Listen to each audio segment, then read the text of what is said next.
台湾一直被灌输一个概念，就是以美论，不要相信美国，美国不会在乎台湾的死活。如果台海发生战争的话，美国不会甘冒战争的风险介入台海之间。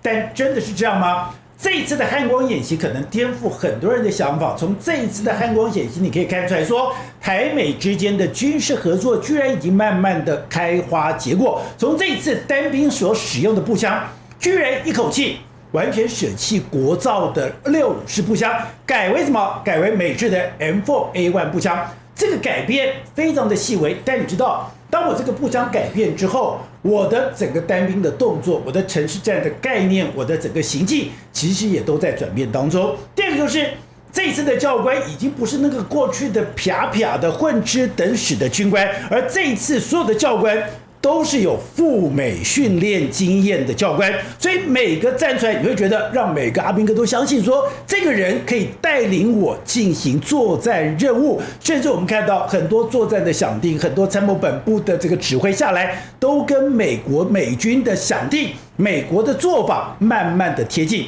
所以现在台美的军事合作已经不是一个想象，已经不是一个空谈，而是一个真实实际在执行的一个计划。那当然我们也不是那么天真的相信美国，怎么可能说相信美国这么天真的来保护台湾呢？但你要知道，你要相信美国的利益。现在在中美大对抗的状况下，台湾就是美国的核心利益。如果丢掉了台湾，对美国来讲，那是一个不可承受之重。所以在这样的一个大战略之下，台湾其实只有一个选择，我们到底要选择站在美国，还是站在中国这一边？而在这样的一个环境下面，台湾到底该如何自处？那我们今天也非常高兴的再度邀请了台大名誉教授明居正明老师来跟我们聊一聊。明老师你好。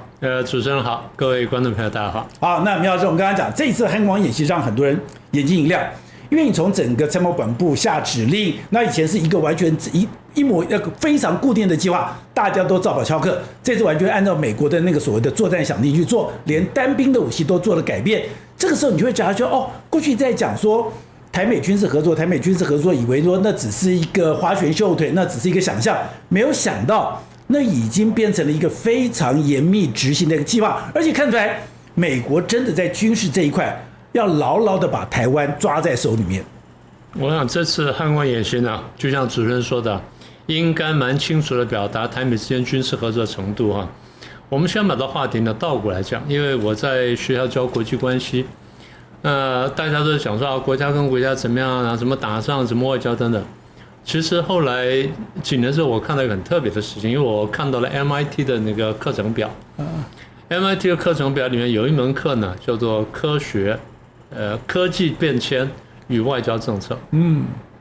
我再说一遍，科技变迁与外交政策，很特别的一门课。后来我就把那个课程单拿来看一下，看完之后呢，我还真是开了眼界。我说，哎呦，他们不愧是 MIT， 因为他们是理工学院。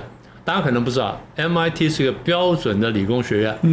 原来是理工学院，后变理工大学，标准理工大学。但是它政治系非常好它政治系在美国排名前10名，而且最特别就是有这种科技课程，他很早就注意到这方面。所以我这个以前我对这题目就有兴趣，男孩嘛，对这武器啦、战争什么都蛮有兴趣的。当然我没有那么专业，但那门课呢，开了我一个新的想象。所以后来我注意到一件事情，我就把那门课的一些背景呢好好研究一下。我发现到一个观察，人类的历史我们常讲说是一个战争跟和平历史尤其我们念国际关系都这样讲。可这个战争的背后呢，很根源的一个东西呢，是什么呢？科技。从古时候到现在，每一次发生重大科技变迁的时候，一定影响武器的变迁。武器变迁之后会影响作战方式变迁。对，作战方式变迁之后影响到部队编制的变迁。对不对？好，那你刚刚讲什么呢？ M4A1 步枪。M4A1 步枪呢，那我是没见过，但图片上看过，我是没用过。我们的年纪用的还是很老式的美国的 M1 步枪，重的要死每次刺枪训练什么手抬什么抖个半天，我们就说这个不合适。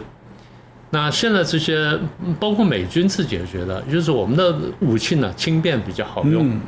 后来这个我们讲过二战的时候，二战美国不是跟日本打仗吗？打了回来之后俘虏了日军，俘虏了这个很多这些日军的武器什么等等。那后来这些武器库最后被中共拿走了，因为苏联拿到，后来被中国拿走了。中共后来跑去打韩战，他对手是美国，然后原来用林彪的部队，后来用了彭德怀的部队，然后彭德怀的部队就说，那我们现在手上有几个武器库，有这个美军的武器库，有苏联的武器库，然后有国造的，然后还有这个日军的武器库，那让官兵自己选，官兵说我们选日军的武器库。日军武器库比较轻便，适合东方人身材，对不对？好，我们现在讲什么呢？我们讲就是科技变迁之后呢，导致作战的变迁什么等等。所以今天你说这武器变迁，它反映什么呢？反映就是我们从这个战场这边的得到的教训呢，回头来检讨我们用的武器战法什么等等，然后再来做大的改变。所以你现在看到说啊，美国。你前面跟我讲说，美国现在把新的步枪交给我们，让我们的兵来用，然后包括什么瞄准仪啊什么的都过来了，瞄准枪都有，瞄准镜都有，瞄准仪都过来了。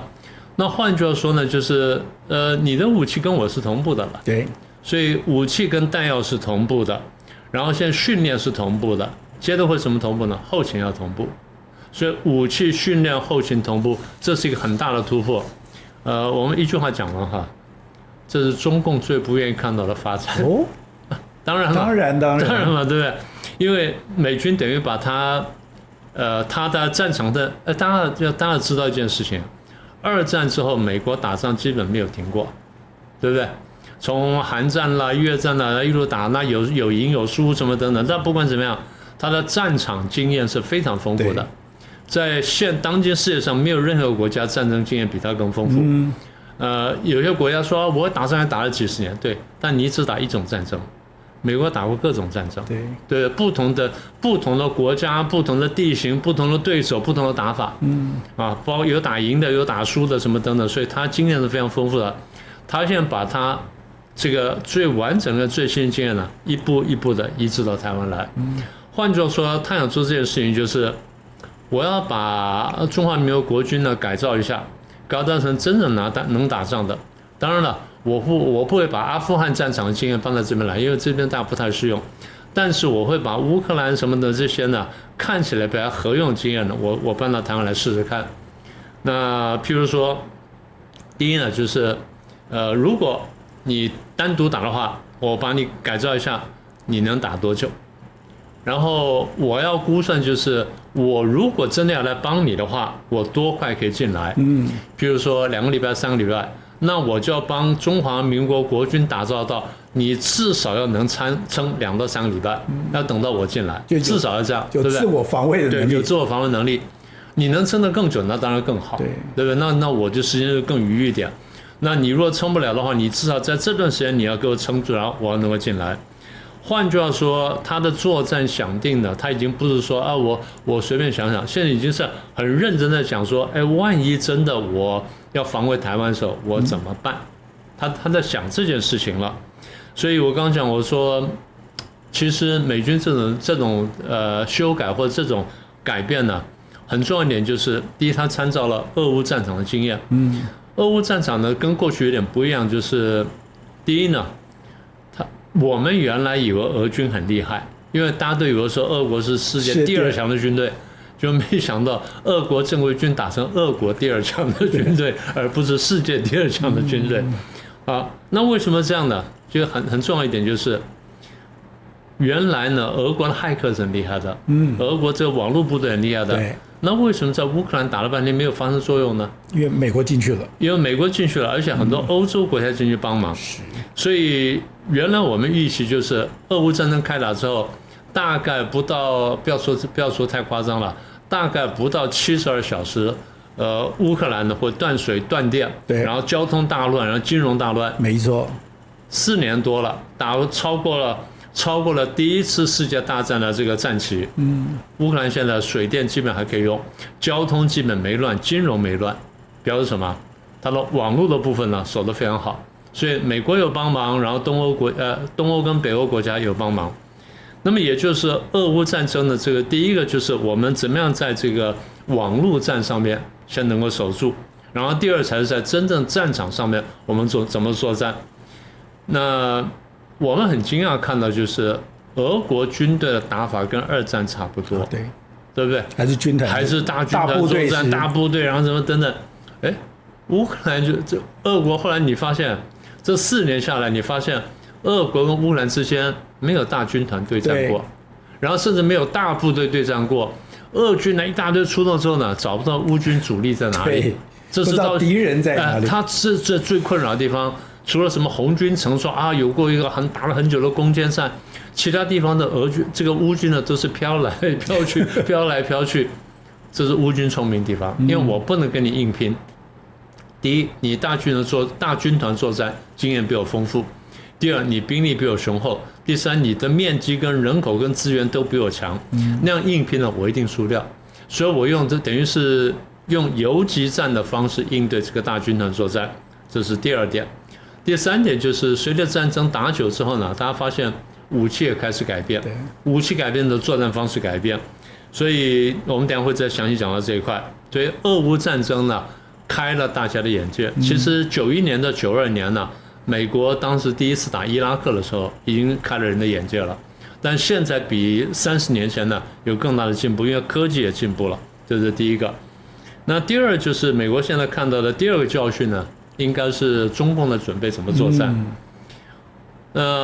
现在很多什么兵推啊什么的呢，还是想定说中共怎么样大部队的集结，靠近福建、广东或者浙江一带集结，然后怎么样从北中南3路进攻台湾，怎么跨海，然后怎么登陆什么等等，那是诺曼底式的打法，那是2战时候打法。中共也晓得大概不能这样做，因为台湾海峡是并不大嘛，它面积并不大，但比诺曼底要来长一点。从北到南呢都是长，但台湾这一面呢能登陆的地方就10几个。对，然后台湾你把守得很强的地方扣掉，把守得弱的地方加起来，你算算看，没有几个地方能登陆的。对，然后登陆的地方展开的这个空间很小，很难大兵团上来，所以中共的作战想定呢应该也是不一样的啊。那么美国在看了中共的这个攻台的准备之后呢，然后判断他的作战想定，然后回头来呢帮台湾想说，那你要怎么去应对它？所以这个你看到现在，就我刚不是讲说武器啊，什么编装啦，然后在什么训练啦，甚至就是战略的构思等等的，都发生了很大的变化。那这就说明美国正在把他认为将来台海战争怎么打的想定，跟我们交流，然后跟我们结合，然后帮我们训练军队。所以我们过去讲过，美国对台海的大战略不是要爆发战争。大家说美国不会来，我说美国会来，但是美国是最好不要来，因为要来就要跟中共对打，那对打后2个大国对打，到时候难免会打出火气来。一旦打出火气的时候呢，那个武器就不断的加码，到时候打到核子大战了，那人类就要灭绝。所以不管中共怕不怕，反正美国心里对这事情是很低估的，所以他说我们不能再这样打。所以美国对台海战争想定是我要嚇阻，我要阻止这个战争在台海爆发，要嚇阻中共，让中共不敢打台湾。所以简单说就嚇阻。那么也就是说，嚇阻是美国在台海的第一大战略。嚇阻并不表示说我不准备进来作战，嚇阻是说我万一嚇阻失败，我才要进来作战。但是我能嚇阻成功，那是最好。所以第一战略呢，是最高战略是嚇阻，第二就是要战胜。我们过去讲过了。所以现在就是我帮台湾做了这么多，然后帮你培训，帮你提升等等等等，从这个作战的想定，然后到编装，到武器，然后到这个战法什么的，甚至到单兵作战怎么样，我都跟全套教你了。我的目的呢，就是要嚇阻，也就是大大提高中共攻台的代价，让你在战场上不能打赢。中共会算一件事情，万一战场上打不赢的话，我可能会内乱。所以这点呢，他是了然于胸的。那么也就是说，美国在台海战场上面，如果增加嚇阻成本的话，那么就可以避免战争。但是我再说一次啊，如果说我们过去判断是对的，也就是美国今天把台湾看作是一个实质上战略同盟，而是你刚刚说的核心利益的话，那对美国来说，台湾是不能丢的，也到最后呢，万不得已呢，我必须进来，但是我能不进来还是不要进来，这是基本的想定。因为在攻坚里面，国军是个关键，国军想不想打，能不能战，敢不敢战，擅不擅长战，这个对美国来讲非常重要。对，那为什么很多退将没有信心？是因为你这些退将过去的概念，你过去这些的训练，你那些的救世的方式，你当然会没有信心。这一次我觉得最惊讶的是说，其实我们这几年来每年都派军事官到美国去受训。那我们的军事官到美国受训的时候，其实是从根到所有的改变到你的行径啊，以及交互掩护，全部都要这个美军的那一套。这一次我觉得我最惊讶的是，他这一次的教官都是由美军训练出来的。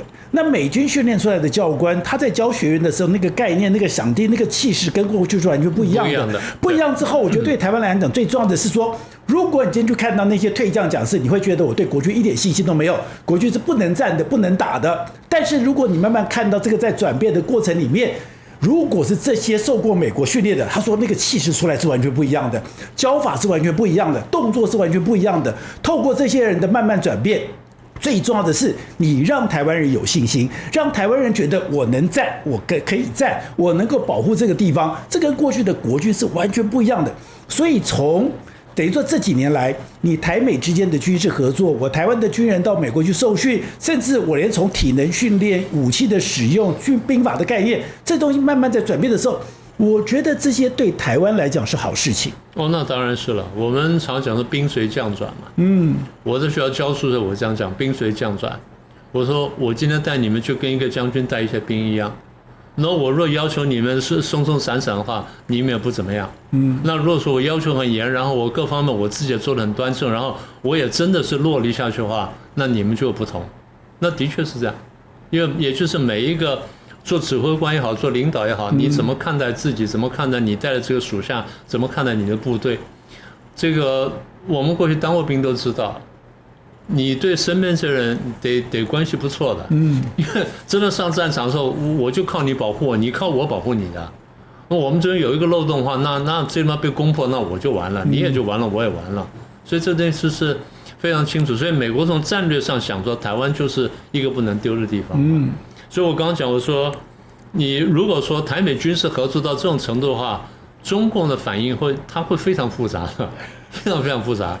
第一就是原来我已经认为说，我打台湾了，将来美国跟日本一定会介入，那就很讨厌。所以我想要切割台湾跟这个美国跟日本的关系。所以我在台湾大打认知战，主轴就是以美论跟一日论什么等等，然后在国军无用论，然后在台湾很烂论什么的，这都推出来了，那就行了。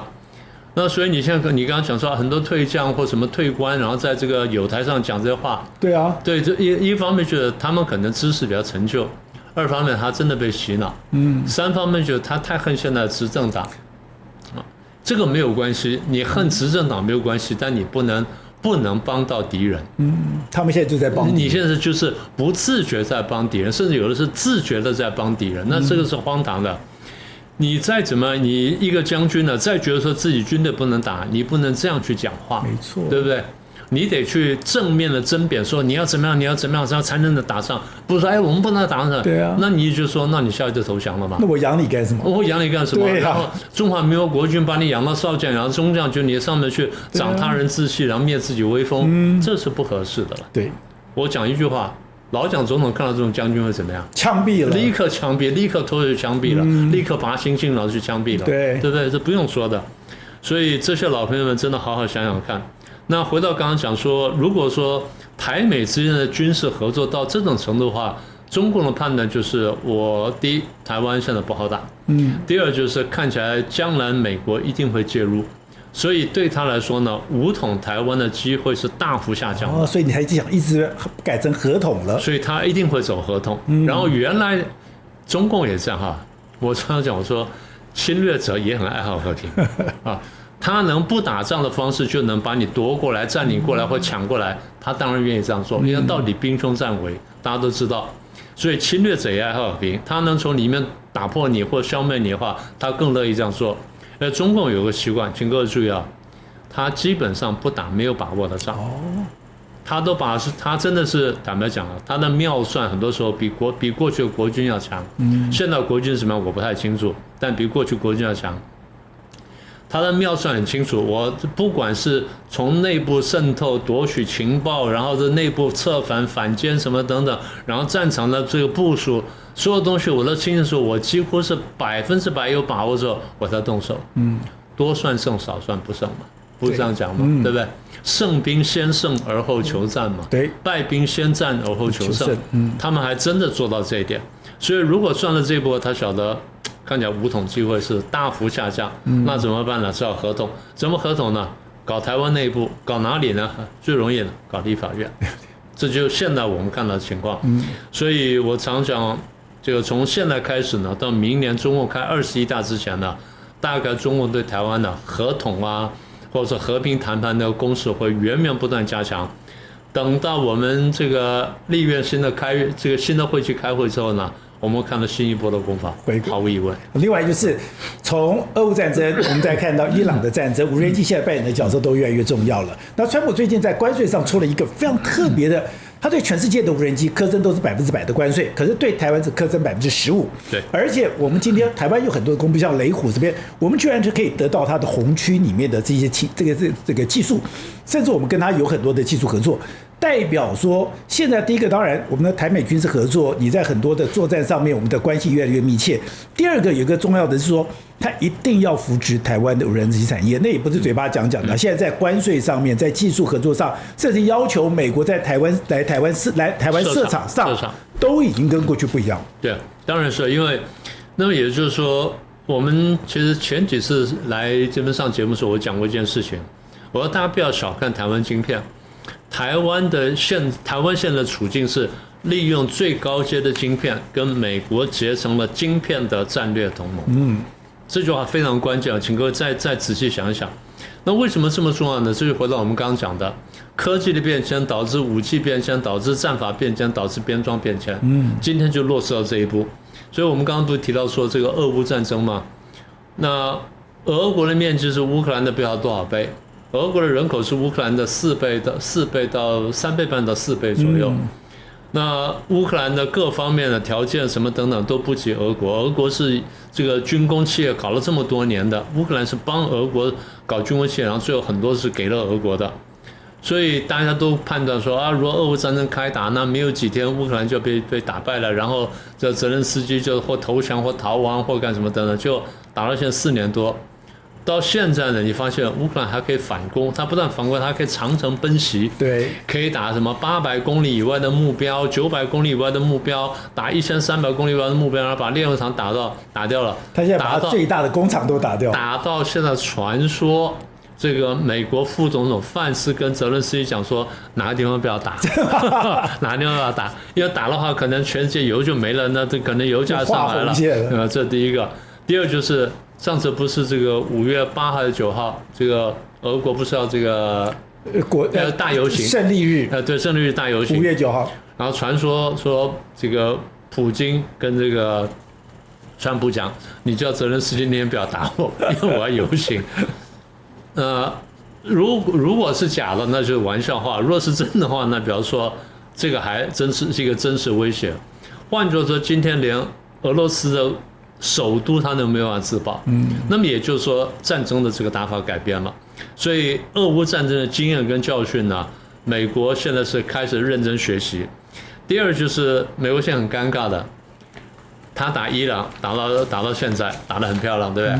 把伊朗海军歼灭了，空军歼灭了，然后川普一天到晚出来讲说，那我把海军打掉，把空军打掉了，那你为什么不往下讲呢？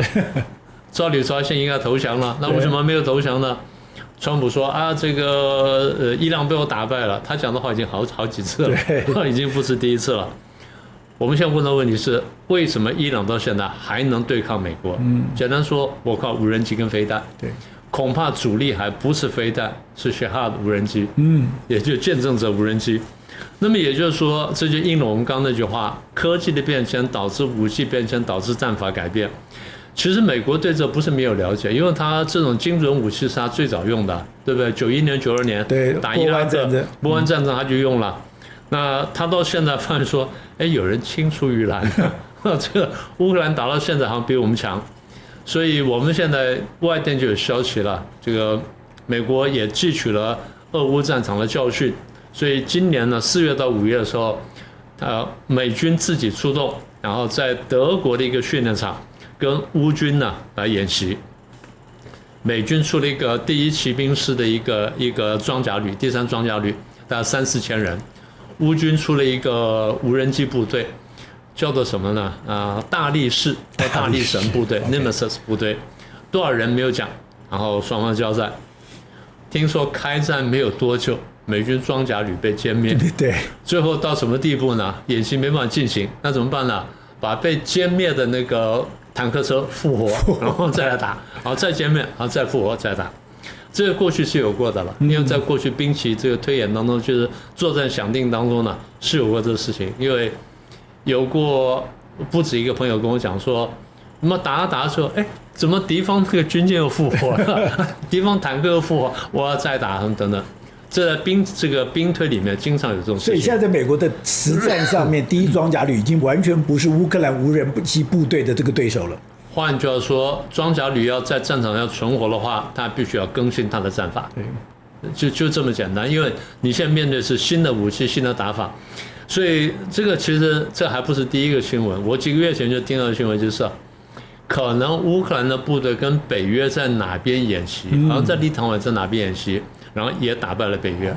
恐怕这还不是第一次。那也就是说，大家对于这个新的战争呢，它有新的认识，大家最后要重新去改变这个战争的思维。所以你刚刚讲说我们的退将，如果他们去参观现在新的这汉光演习的话，说不定他有一些不同的想法。当然现在讲起来哈，这个有个很大的差别。你说美军不是武器很强吗？对，美军过去一般走什么？走高精尖，对，高精尖。也是他想定就是我对付是一个很强大的敌人，然后他用这洲际飞弹打我，他用核子武器攻击我，他用什么，然后我怎么去防卫什么的。美军经常想这东西，对，但是他对于这些这种中下阶的这些敌人呢，他的想定常常是不太完整的。所以他在阿富汗为吃瘪，在越南吃瘪，在韩国战场吃瘪，就是他对这些好像不是他的 peers 这种部队呢，他的想定不太一样。所以现在他慢慢改弦更张，想说，我过去经常吹牛，我可以打2场半战争，但都是我美军的想定。那现在呢，我的2场半争呢，要用伊朗的想定或者乌克兰的想定呢，这样子可能才会不一样。所以现在他发现一件事情，对我有很棒的这些防空飞弹啊，各种系统，但是如果说像伊朗这种无人机上大量攻击，要用便宜的几万美金一架或几千美金一架，甚至更便宜的一架飞过来，哎，我记得我在那个我们家附近的不知道是哪一个什么店里面看到那小的无人机，一架也就是几千块台币，对不对？那后来我朋友去问过，这玩意儿你把那装，你可不可以装炸药？可以装炸药的呀。你不要说别的，我光是装这个什么黄色炸药就很讨厌了，不要说装到 C4 了，装黄色炸药就很讨厌了。所以这玩意儿能不能炸人家？可以炸人家。那问题是你怎么用，然后到时候怎么办？所以美国发现就是我有非常昂贵的装备，但是呢，很便宜的无人机打我的时候我不划算。对了，看起来杀伤力是不够，但是无人机如果做的大一点点，然后它装的是高爆弹药的话，它杀伤力可能不输飞弹。这第一个。第二，精准度，现在无人机精准度可能超过飞弹，非常高。好，这第二个。第三呢，操作性，那飞弹呢要很大的一个系统啊，什么雷达什么等等，无人机不用啊，它可能用个手机，用什么玩意儿，那弄就飞过去就打了。所以操作性非常方便，然后最重要的价格便宜。价格便宜之外呢，生产速度快。对，所有这东西对于适应新的战场呢是完全不一样的。所以我刚刚讲说，为什么俄乌战场跟伊朗战场呢，让世人呢对战争的这个有了新的认识呢，那真的是不一样的。因为像乌克兰过去没有这样的经验，它完全从零开始，它现在1年可以生产到800万台的这个无人机，这非常可怕的。因为它作战就需要这么多呀，你没办法。所以现在美国对台湾的这需求呢，刚刚我们讲说高阶晶片，对不对？现在恐怕不止了，除了高阶晶片之外，恐怕无人机相关的这零组件，然后无人机的一些核心的一些技术，那我们也有，他们也有，伺服器，然后再来资通讯的一些东西，或者说军工的零组件等等呢，大概在这方面呢，台湾都是强项。美国当然会做，但美国做的又比较慢，然后又做的比较贵，台湾做的比较快，然后又比较多，所以前几日来上节目，我不是讲过吗？我说看起来美国跟台湾、南韩跟日本呢会密切合作，对，跟南韩呢合作造船，跟日本呢合作造这个飞机，然后造无人机什么的，跟台湾呢一定造无人载具嘛。那现在看起来就这样子。所以川普现在对台湾呢好像有2方面的要求，一方面是要求我们增加国防支出，当然他们讲说我们增到10%，那是乱讲的。增到3%就已经很厉害了啦，对不对？现在我们当然慢慢逼近了，但我猜我们将来可能会超过，大概增到大概4点多或逼近5左右，这已经是很厉害的了。大家不要忘记了，中共的军费支出到多少？它有很多隐形支出的，表面支出呢大概是1点多、2点多，但如果说那边隐形支出加起来，它把它在军工科技里面或加到高科技里面，你把它讲讲看看。3倍4倍都不止，而且它的维稳费用又非常高。它的维稳费用非常高，维稳费用里面一部分呢也是军队的，对，也是军工的这个费用。所以这个川普一方面要求台湾增加国防支出，另外一方面呢，现在看起来如果这样密切合作的话，你刚刚讲说这些无人机来台湾设厂等等，等于说台美之间这些军工生产的交流呢会大幅提升。那台湾的东西将来会迈进美国去的，也就是，至少美国对台湾一部分的军工产业，尤其是无人机产业呢，它会开放市场的。所以这样说吧，有人把它视为交换，应该这样说，它既是交换又是合作。因为从美国看起来，台湾战场大概是它的第一战场，而且。我们过去讲过，如果中国要打台湾的话，第一个飞弹恐怕不是打台湾，打日本。第一个飞弹打日本，打日本的美军基地。对，所以美国把这个问题想清楚之后，他晓得说，嚇阻呢是非常重要的。而如果能够帮助台湾嚇阻中共的话呢，大概那个飞弹就应该不会飞过来。所以台湾跟美国呢，不但是在晶片上组成战略同盟，甚至将来可能在无人机或者其他无人载具上面呢，都会形成这个战略同盟。当然了，这个我们常讲说祸福相依哈。台湾在拿到美国的军工产业的订单跟拿到美国市场之后呢，台湾跟中共之间的关系呢，当然就跟美国关系当然越来越好，跟中国关系当然就会越来越紧张，然后越来越切割。会失去台美之间的模糊空间，这毫无疑问了。各位宝洁朋友圈的朋友，大家好。您对我们的支持，还有您对我们的指教，其实我们都会认真的阅读，因为您的每字每句都是我们自己反省，我们要自我检讨，甚至我们未来怎么去调整方向的一个关键的因素。所以我们就刚刚讲到的，就是你现在的这些留言有什么留言，那我们可以怎么样子来的跟观众来进行回答。淑娟说：“支持宝洁及团队，你们是最优秀的。”非常谢谢您的肯定。当时讲说，我们的节目其实还有很多改进的地方，那这种改进也是我们每天都在做的工作。听后X5R他说，政府部门主管机关应该管理一下，坚决不让中共产品进来台湾。我觉得应该这样讲，就是现在大家觉得很难思考，是说我们知道现在有很多的网购，现在很多的网购居然是有很多的中国的网购是这样直接进来。那你如果说没有任何的管制，现在很多国家都有管制，我也不理解说为什么我们台湾在这方面没有管制。你没有管制，第一个你的品质，第二个你是对台湾的商业、对台湾的产业会不会有伤害，这都是政府应该面对的问题。Rookwood 0222他说，天佑台湾，感谢宝洁，一起保护台湾，台湾人加油。当我们希望说，在台湾这块土地里面，我们真的好好的守护，好好的来保护这个国家。Karen 说，感谢宝洁哥制作这么好的节目。其实能够做这样的节目，其实是我觉得那是一种福分，那是一种福报，我们会非常珍惜。喂，20110他说，他看了郑习会那一集，他说只有我觉得郑丽文尖嘴猴腮，面露凶相吗？对于郑丽文是不是尖嘴猴腮，我们不予置评。立刻他看了川普无视习近平警告的那一集，他说中国与和平水火不容，要改成这样子比较通顺。